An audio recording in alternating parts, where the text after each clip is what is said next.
Hari ini kita waktunya spesial karena saya bertemu sama seorang business owner yang muda, energik, dan penuh dengan tawa. Jadi nampaknya semua tuh happy gitu. Tetapi waktunya super sibuk, ya kita tanyakan sama beliau.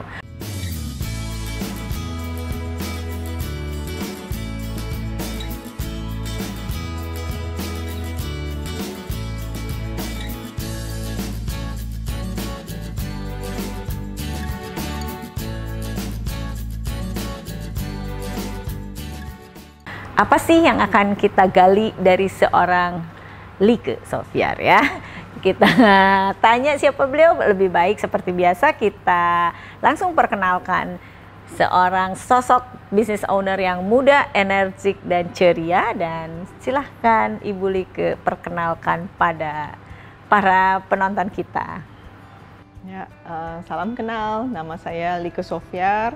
Saya anak keempat dari 5 saudara, kelahiran dari Indonesia Timur, dari Ambon.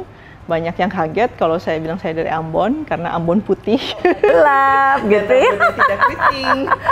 Ya, dan saya sudah sebagai seorang ibu juga, dan seorang istri dari 2 anak.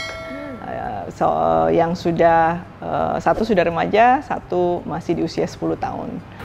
Demikian Bu perkenalan saya. Oke. Aku dengar dan aku tahu kalau sekolah juga kan sempat di negara lain ya Bu ya. Ya. Dan balik lagi, gimana sih itu ada perubahan di dalam kehidupan Ibu sampai akhirnya ada balik dan ketemu kita nih? Oke, jadi kalau latar belakang sekolah, awalnya saya mulai sekolahnya dari Ambon, kemudian dikirim ke Jakarta waktu mulai SMP. Setelah saya menjalani SMP dan SMA di Jakarta, kemudian saya diberikan kesempatan oleh orang tua untuk bersekolah di Amerika, untuk mendapatkan gelar S1. Nah, setelah itu saya kembali ke Singapura. Waktu itu saya kembali kerja dulu selama 3 tahun, lalu kemudian saya menantang diri saya sendiri untuk kembali ke Indonesia untuk bergabung dengan family business.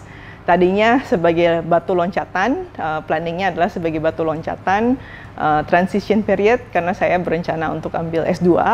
Namun jadinya keterusan, S2-nya baru kesampaian di tahun 2016 justru, di mana saya ambil Executive MBA di salah satu university juga dari Amerika. Menarik ya. Indonesia Timur ke Amerika, terus kerja di Singapura, ya terus sekarang mengelola bisnis keluarga yang di Indonesia Timur. Betul Bu. Nah, majority bisnis kami ada di Indonesia Timur. Wah, memang siapa yang nggak kenal dengan keluarga dari Ibu Lieke Sofyar ini. Kita mau tanya pastinya sekolah di luar, kerja di Singapura, terus mengelola bisnis keluarga. Itu ada perubahan yang dirasakan oleh Ibu nggak sih yang sangat gitu? Sangat dirasakan Bu.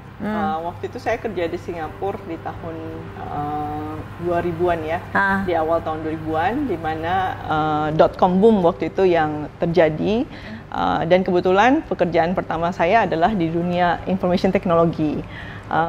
Jadi saya cukup familiar lah dengan teknologi changes yang ada, dan perkembangannya. Jarang ya perempuan ya? Waktu itu jarang. Jarang banget. Kalau sekarang sih sudah banyak Bu. Iya, sekarang udah banyak ya. Ya, oke. Ya, terus waktu saya kerja di Singapura, saya mengadopsi atau mengadapt dengan hidup cara culture kerja di Singapura yang sangat disiplin, sangat goal oriented, sangat sistematis, ya. Dan kemudian waktu saya memutuskan kembali ke Indonesia, dan bukan di company yang MNC ya, di family business ya, yang mana culture-nya itu sangat jauh berbeda dari apa yang saya rasakan. Dan ya saya culture shock selama waktu saya transisi dari Singapura ke Indonesia. Tapi karena kita berada di company yang mempunyai local culture, maka saya juga harus mengadop diri saya kepada culture perusahaan.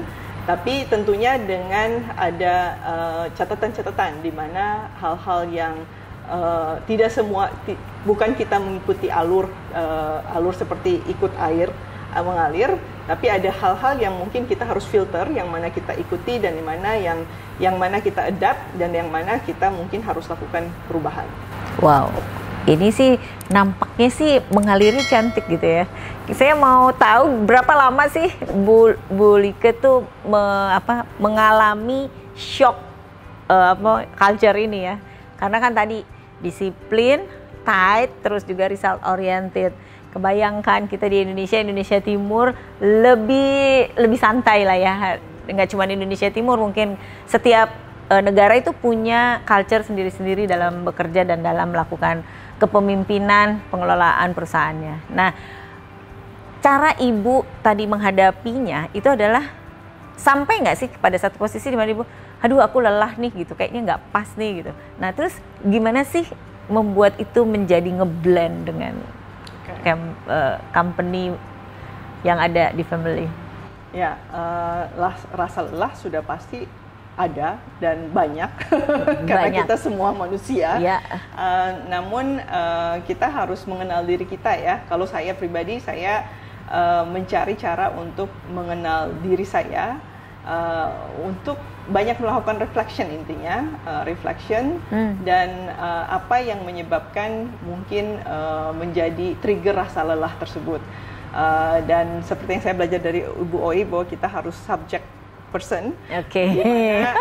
Kalau ada yang lelah, kita harus bukan kita menjadi objek di mana kita ikuti aja, tapi kita harus menjadi subjek di mana kita melakukan perubahan atas itu, atas hal-hal yang mungkin yang kita lihat kurang pas ya gitu ya.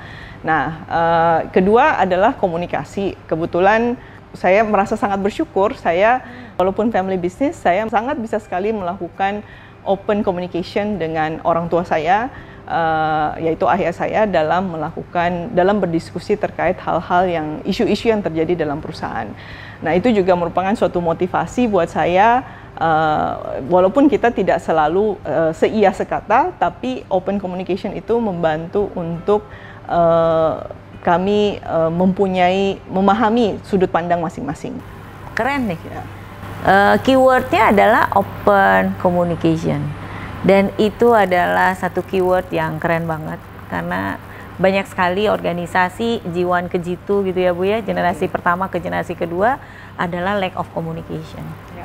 Jadi ini satu langkah yang sangat luar biasa yang bisa diikuti sehingga akhirnya bisa lebih mudah ketika melakukan perubahan-perubahan. Betul Bu. Nah, bukan hanya mengenai transisi G1 ke G2 ya, tapi dalam kita mengelola organisasi juga communication adalah sesuatu yang krusial, karena ketika komunikasi nggak lancar, tujuannya nggak akan tercapai. Oke, Bu, gimana your thought ya, yang pastinya speednya kan, yang satu speednya pakai 125 km per jam, yang sebagian your people adalah bisa jadi di bawah Ibu gitu.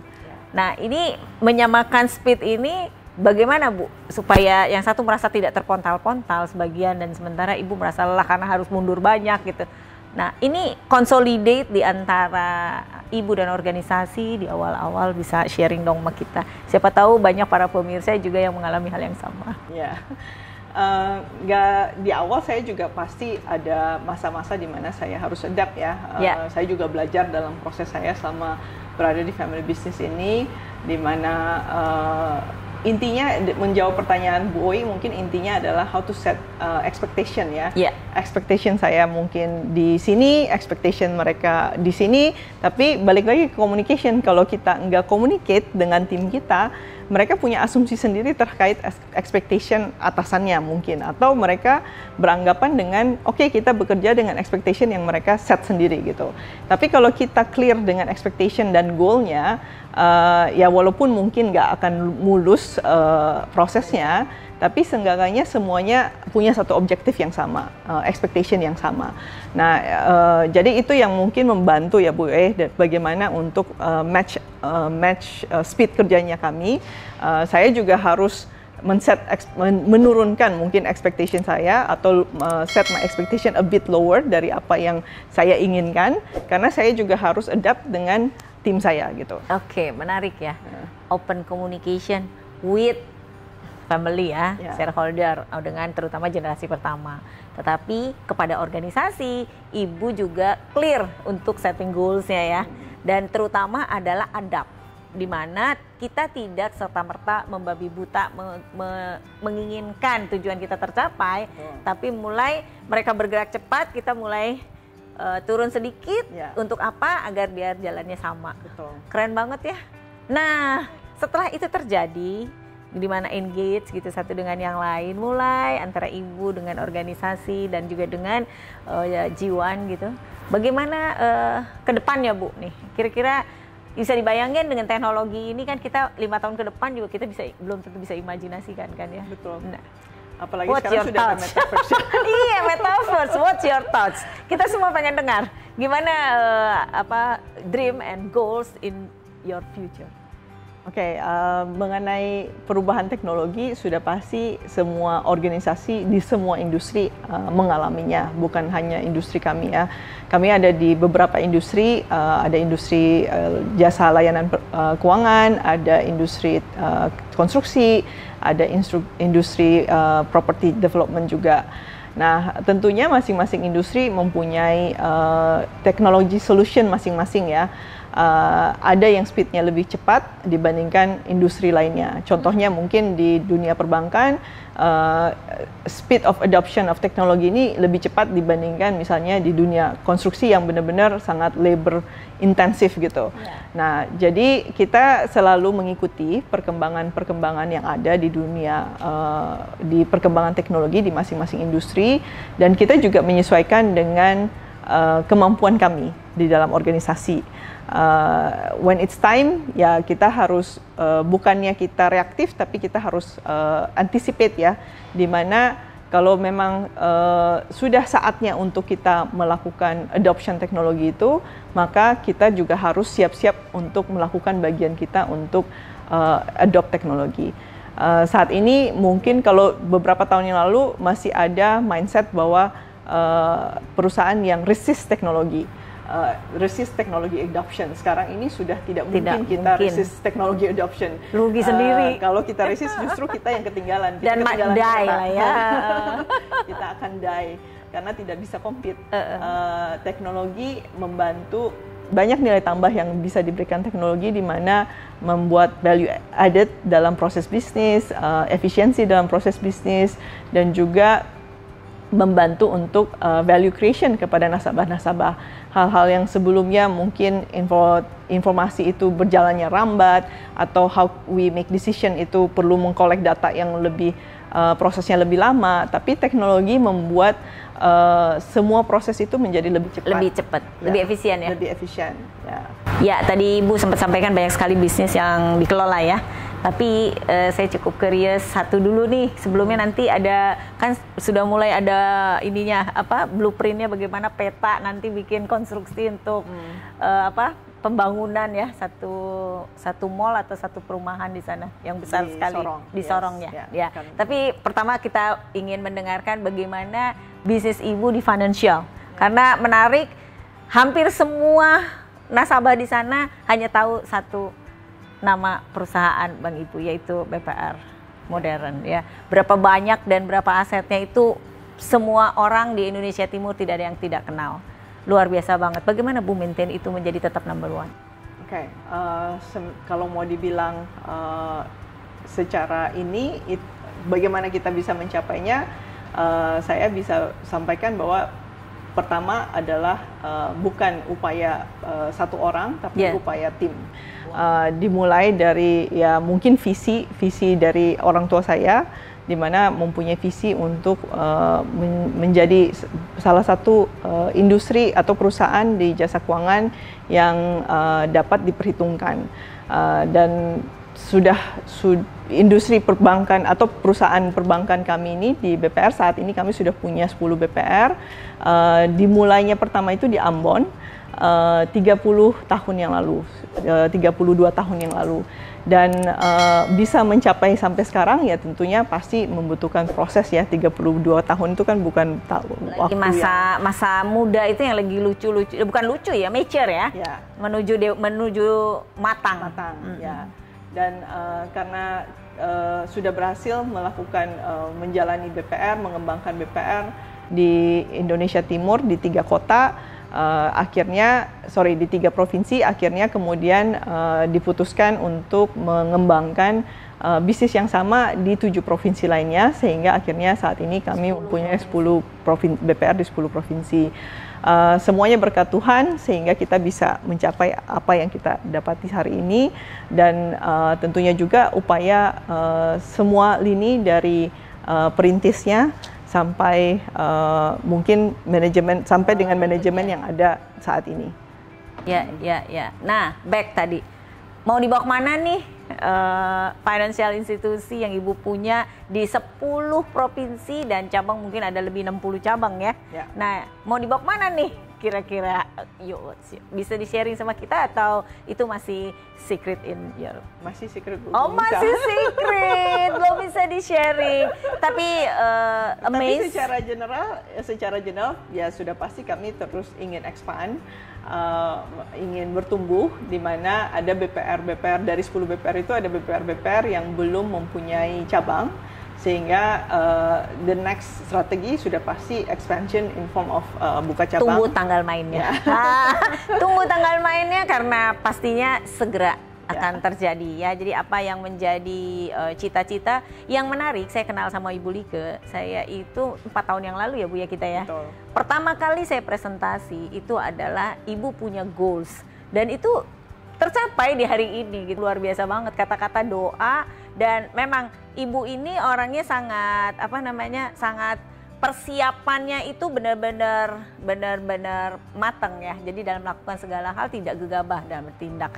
Jadi walaupun goalsnya itu terungkap nampak seperti tiba-tiba, tapi planningnya itu sangat baik dan detail. Nah, detailnya ini contohnya seperti kita mau melakukan YouTube ini nih. Sebenarnya bukan YouTube ini, tapi ada satu sesi video ya Bu ya.